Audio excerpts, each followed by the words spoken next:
ఒకప్పుడు ఒక వ్యక్తి తన జెన్ మాస్టర్ దగ్గరకు వెళ్లి, ఓ జ్ఞాని, నేను పరిష్కారం కోసం మీ దగ్గరికి వచ్చాను. నా జీవితంలో నాకు చాలా సమస్యలు ఉన్నాయి. నేను ఒక సమస్యకు పరిష్కారం కోసం వెతుకుతున్నప్పుడల్లా నా జీవితంలో మరొకటి తలెత్తుతుంది. నా జీవితంలో సమస్యల స్వభావాన్ని మరియు వాటి సమాధానాలను అర్థం చేసుకోవడానికి దయచేసి నాకు సహాయం చేయండి. జాగ్రత్తగా వినండి. అప్పుడు జెన్ గురువు ఆ వ్యక్తికి కథ చెప్పడం ప్రారంభించాడు మరియు కథ ఇలా ఉంటుంది. ఒకప్పుడు ఒక వ్యక్తి పర్వతం మీద నడుస్తున్నాడు. నడక జరిగింది. అతను అనుకోకుండా స్వర్గంలోకి ప్రవేశించాడు. స్వర్గంలో ఒక కోరిక తీర్చే చెట్టు ఉంది. దీనిని కల్పవృక్షం అని పిలుస్తారు. కల్పవృక్షం ఒక రకమైన చెట్టు. మీరు దాని కింద కూర్చుంటే ఏదైనా కోరుకుంటే మరియు వెంటనే కోరిక నెరవేరుతుంది. కొంతసేపు నడిచిన తర్వాత ఆ వ్యక్తి అలసిపోయాడు. చాలాసేపు సముద్రపు గడ్డి పైకి రావడం చూసి అతను చెట్టు కింద విశ్రాంతి తీసుకోవాలని అనుకున్నాడు. చెట్టు కింద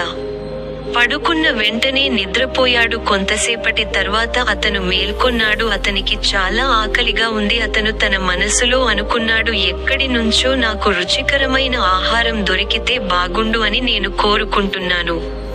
మరియు అతను తన మనసులో అనుకున్నట్లుగా వెంటనే రుచికరమైన ఆహారం కనిపించింది. ఎక్కడి నుంచో ఆ మనిషికి చాలా ఆకలిగా ఉంది. అది ఎక్కడి నుండి వచ్చిందో అతను పెద్దగా పట్టించుకోలేదు. అతను వెంటనే తినడం ప్రారంభించాడు. ఆహారం చాలా రుచికరంగా ఉంది. కొన్ని నిమిషాల్లో ఆహారాన్ని పూర్తి చేశాడు. తిన్న తర్వాత తృప్తి చెందగానే అతని మనసులోకి మరో ఆలోచన వచ్చింది. అతను అనుకున్నాడు, అది ఎంత బాగుంటుందో కొంచెం రుచికరమైన పానీయం తాగాలి. అతని మనసులో నువ్వు అనుకున్న వెంటనే విలువైన వైన్ మరియు రుచికరమైన పానీయం ఎక్కడి నుంచో కనిపించాడు. అతను చాలా సంతోషించాడు మరియు రుచికరమైన పానీయం తాగడం ప్రారంభించాడు. చల్లని గాలిలో అతను ద్రాక్షారసం తాగుతుండగా కల్ప్రిక్స్ చెట్టు నీడ స్వర్గం యొక్క చల్లని గాలితో తన ముఖాన్ని తడుముకుంటూ ఆలోచించడం ప్రారంభించాడు. ఏమిటి విషయానికి ఏం జరుగుతోంది? నా ప్రతి కోరిక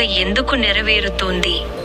అతను అనుకున్నాడు, ఇక్కడ ఒక దెయ్యం ఉండాలి. అది ఉండాలి, అతనితో మాయలు చేస్తున్నది. అతని మనసులో భయానకతను ఊహించిన వెంటనే దెయ్యం కనిపించింది. దెయ్యం చాలా భయంకరమైనది మరియు భయానకమైనది. ఆ మనిషి భయంతో వణుకుతున్నాడు మరియు ఆలోచించాడు, ఇప్పుడు దెయ్యం నన్ను ఖచ్చితంగా చంపుతుంది. మరియు అది అతను అనుకున్నట్లే దెయ్యం అతన్ని అక్కడికక్కడే చంపేసింది. కథ చెప్పిన తర్వాత జెన్ గురువు అయోమయంగా కనిపించాడు. ఆ వ్యక్తి ముఖం వైపు చూసి మరియు ఇలా అన్నాడు, నా ప్రియమైన, ఈ కథ నీ జీవితాన్నంతా చిత్రీకరిస్తుంది. ఇది కల్పవృక్షం నీ సొంతం తప్ప మరొకటి కాదు. మనం ఏమనుకున్నా త్వరగా లేదా ఆలస్యంగా ఇది నెరవేరుతుంది. కొన్నిసార్లు కాల అంతరం ఎంతగా ఉందంటే మీరు కోరుకున్నది మర్చిపోయారు. ఇది కొన్నిసార్లు ఈ అంతరం మీదే మరియు కొన్నిసార్లు అంతరం అనేక జన్మలది. కాబట్టి జాగ్రత్తగా ఉండండి. బాబా ఆ కోరికలు మరియు ఆలోచనల గురించి మీ మనస్సులో లేవండి. ఎందుకంటే ఇవి మీ